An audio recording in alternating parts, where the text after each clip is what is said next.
everyone, and welcome to the Skin Talk. My name is Johnny, based in Northern California, and these are my guest hosts, Marina. Michael from Orange County. Hi, I'm Dan. I'm in LA. And today we have a special guest all the way in the Hawaiian Islands, Shay Yonamine. Hi, everyone. So happy to be here. Hi, Shay. Welcome, and thank you for joining us today. And today we are going to talk about a few things. We're going to talk about our skin topic of the day, followed by our Mythbuster segment that is going to focus on a critical product in SPF. And then we're going to have an Ask the Panel where an Instagram question comes from our IG IPO profiles.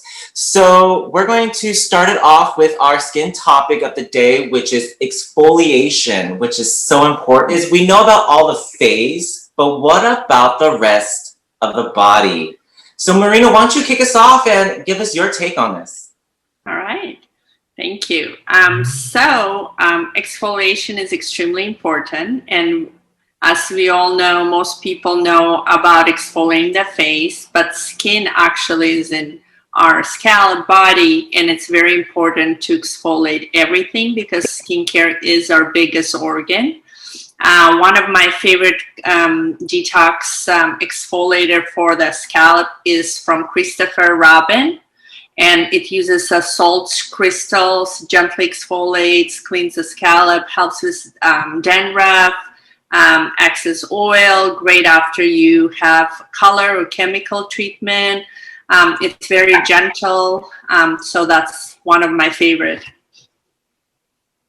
Awesome. And a lot of people really don't think about using a hair exfoliator. So I recently started to use one, and it does make a difference, just like our face, dead skin cells on the scalp. So thank you, Marina, for that one. Dan, why don't you take us down your path of what you think of exfoliation? Yeah, so, we're in the winter months. It's a little bit colder, a little bit drier. And, my body gets a little like that itchy, flaky dryness. And so typically I would get like a salt scrub, like Marina was talking about, with the heavy oils. And I liked them, but they were like super messy. And you always had to like scrub your shower or tub after using one. So a recent brand new launch, very exciting. We have the Dr. Gross Alpha Beta Body Exfoliating Treatment.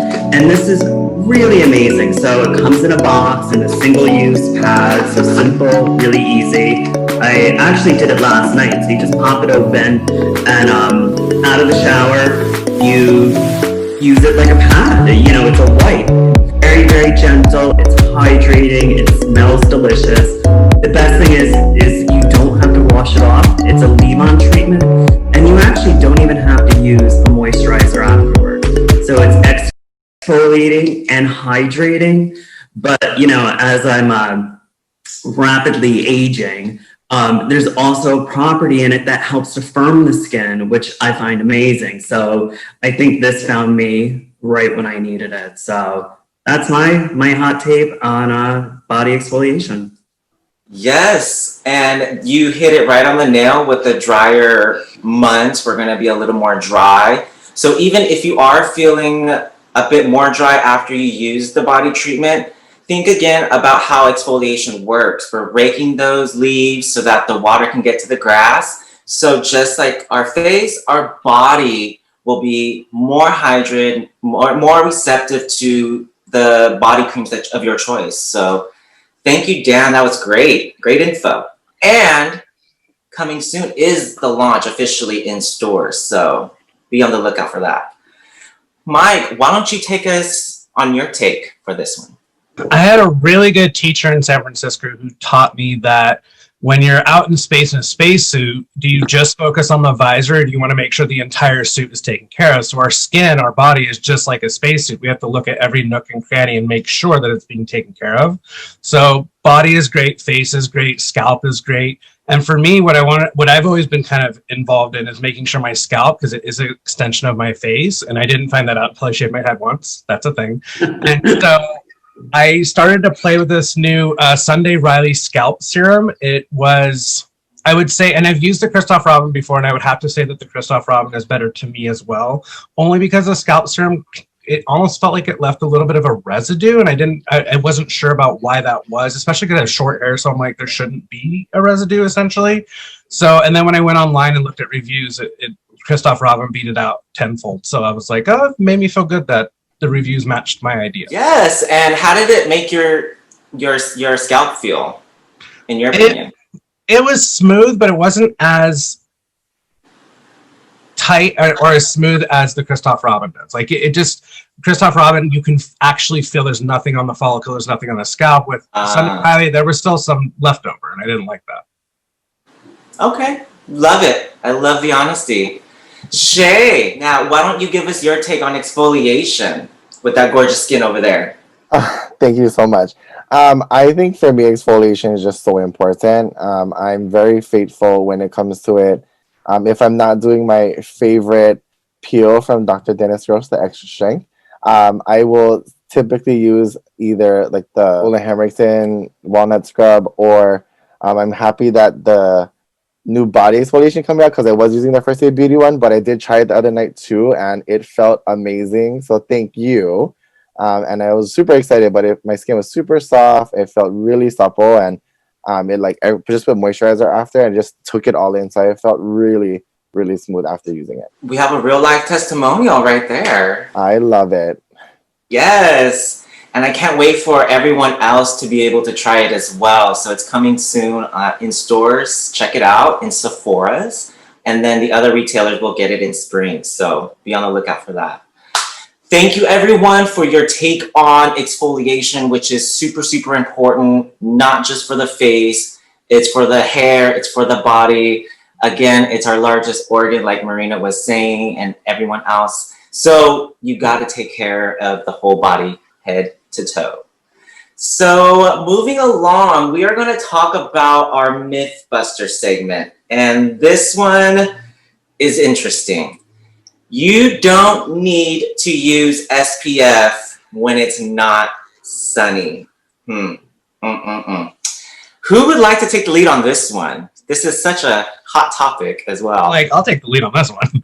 So I have a really good statistic that I tend to tell people, especially when I'm out in the winter months, out in the snow, maybe skiing.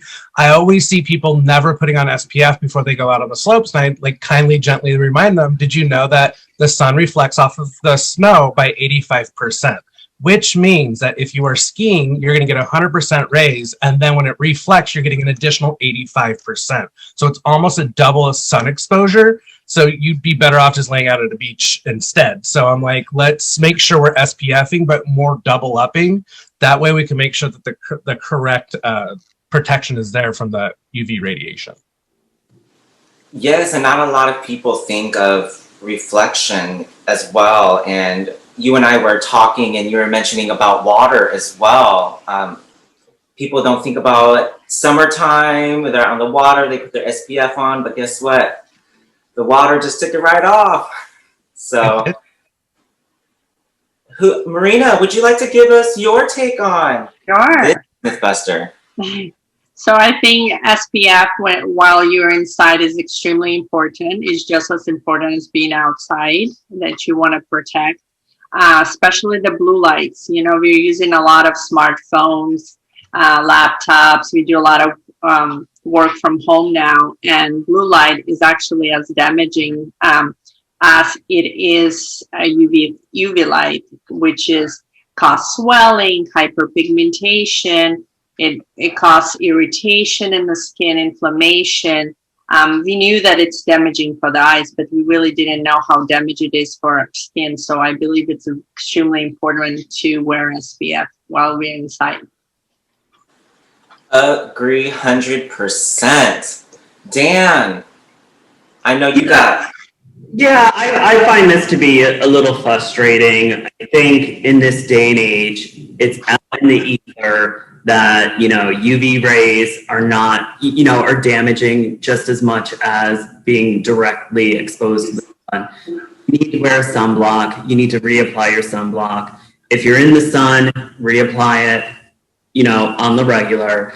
I think that, all skin types, all skin shades, everybody needs their sunblock. And a little frustrated with this. I think people should know better at this point. At this point, it is the end of 2020. We need to up our knowledge on SPF game because that is the #1 ager right there. So thank you, Dan, because I'm just as frustrated. So Shay, I know you're out in Hawaii. So what's your take on SPF with everyone out on the beach? I think it's super important. I'm very faithful, to be honest. I have the mineral sunscreen to go, but I do put on sunscreen right before I leave. I think it's just super crucial, and it's always sunny here. There's never a day where it's like not sunny. So just being fully protected here. I tell all my friends and my family, and then my mom too, because she didn't put sunscreen on, and now she has like all the dark spots, and I don't want to get that way. So I'm doing everything that I can to prevent me from getting dark spots or pigmentation. So I think it's just super important. No matter how old you are, put on sunscreen. That's my thing. No matter how old or young, because you can never be too young to start using sunscreen. And I always want to make sure everyone knows about reapplication. And when I work out in the morning, I always want to make sure I reapply my sunscreen, even though I'm going to be indoors, because of how Marina was saying, these rays are still coming at us while we are working from home. So I always like to make sure I reapply with the Dr. Gross Sunspot Defense. And I just like to make sure I get it on my fingertips, and then I get it on the 3 fingers. And then I like to just place it gently, and then I spread out from here. So I get it all over. Don't forget the hairline, you guys, because that is important. This can go on the orbital. Make sure you get everywhere, even in here, gentlemen. And then take it back on your ears.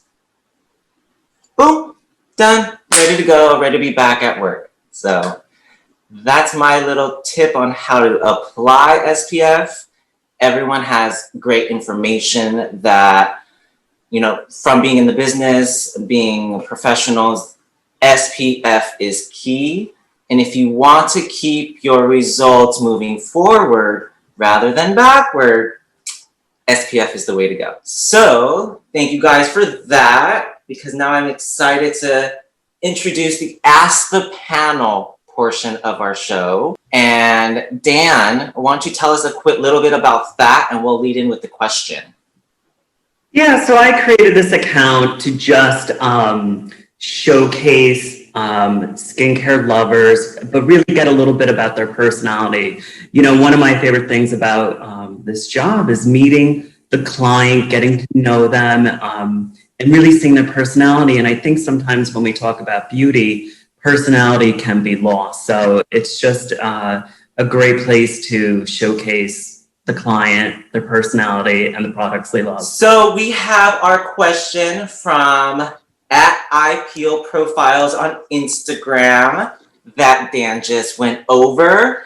And our question today is Alto Mare Denise from Fremont, California asks, what do you do when your skin doesn't fit into the 4 determined skin types, which are normal, dry, oily, and combo? Shay, I know you're a stage manager at Sephora, so I'm sure you get these kind of questions all the time. So why don't you lead us off on this one?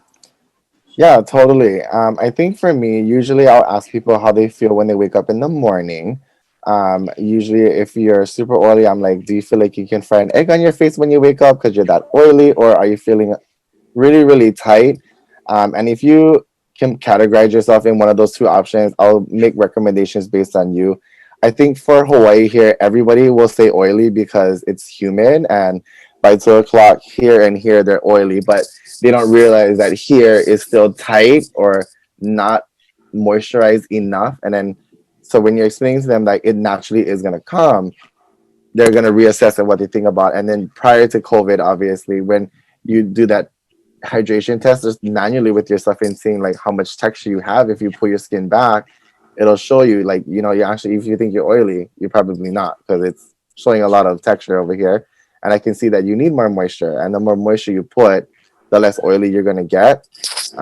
But for me, I think that's just like the easiest things, and to put into perspective for the client is, how do you feel it when you wake up? Because you're going to get oily midday here. I don't know what it's like anywhere else, because I haven't been out there in a while, but that's what it is over here.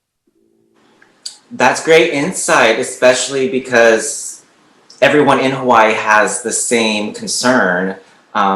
Being over there earlier in the year, I experienced a couple of those questions from clients. So, and leading us into Dan, what's your take on this? Yeah, I would say that this particular person would probably have to either do a deeper dive, a self-diagnostic, or see a professional, because they are falling in between one of those. I have had this come up a few times, and typically the person has normal skin, or it's most likely combo, but a very mild, difference in skin type. But, when we're talking about skin type, it really comes into different things, the chemistry of the skin, the pH balance, the acid mantle, things like that. But, I think it's also key where, if you were 20 and you had oily skin, but now you're approaching 40, your skin may be completely different. Or you could have a situation like oily dehydrated skin, which would be, what I fall under as I've gotten older. So really, it's about a self-diagnosis. I think this particular person probably just has to answer a couple of questions, but see a professional. Absolutely. That's the best way to go when you have questions on your own. You're a licensed professional skin expert. Anyone as a skin expert in Sephora is a great person to ask. So you only know what you know, so you got to ask. So the great question, great answers. So Marina, take us down your road now. Okay. So I agree with Dan that you should see a professional or, your esthetician. I do believe that using a gentle cleanser and a moisturizer based on your skin type is the way to go. But however, I would cocktail or switch a serum or mix them together to kind of address your concerns. Yes, and a serum is going to be great to address whichever concern, whether you're dry or oily. When you're oily, you're compensated in the production of oil, and dry, you're lacking the oil. So you want to match a serum that's going to be beneficial for you. So great insight for that, Marina. Thank you. Mike, let me know what you think. Well, kind of like Dan said, I think you do need to see a professional and get correctly typed first, like just someone that knows kind of what they're looking for, what they're looking at, and then they can run through the gamut of what you're personally using currently right now. That could be throwing you off of that as well. But you could also be like more oily T-zone and drier on the outside, like Shay said. But I think the other thing is when it comes to that, when someone's really oily here, it's really important to ask the question of how do you apply your moisturizer? Because if you do this and then you go like that, you delivered it all here and you have nothing left for out here. So it's really important to put the drops around the face. But there are those people who are oily and dry. And the best way to think about that is like you can do a pore mask here and a hydrating mask here. So there is a way to do that. I think the key is to see the professional, get typed first, and then let's work from that. Yes, and you brought up a great tip on multi-masking. Just because you have one mask doesn't mean you have to stick with it to use it everywhere. Great tip on that. Well, thank you everyone for your great insight on answering Denise's question, because that was a great one, and I'm sure many of you had the same question. So just for sending us that amazing question, Denise, we are going to send you a DG swag bag. And that will be in the mail shortly. So be on the lookout for that. And how you can earn your swag is by sending us a question at iPeelProfiles on Instagram that Dan went over earlier. And again, it's an amazing questionnaire for skin enthusiasts and skin fans all around. So check that out. And Shay, with our being our special guest, thank you again for joining. Is there any words or message or a plug you'd like to shoot us? I would just say, just keep healing, keep protecting, keep cleansing through this, and you have an amazing skincare look, and you want to rock 2020, 21. I said too many 20s. 2021. That's the kind of year it's been. Yeah. Yes, it's all about self-care, and you're worth it. You're always worth it. We have more time at home, so take the time, learn your skin type, learn about your exfoliation regimen, and till next time, 3. Aloha! Aloha.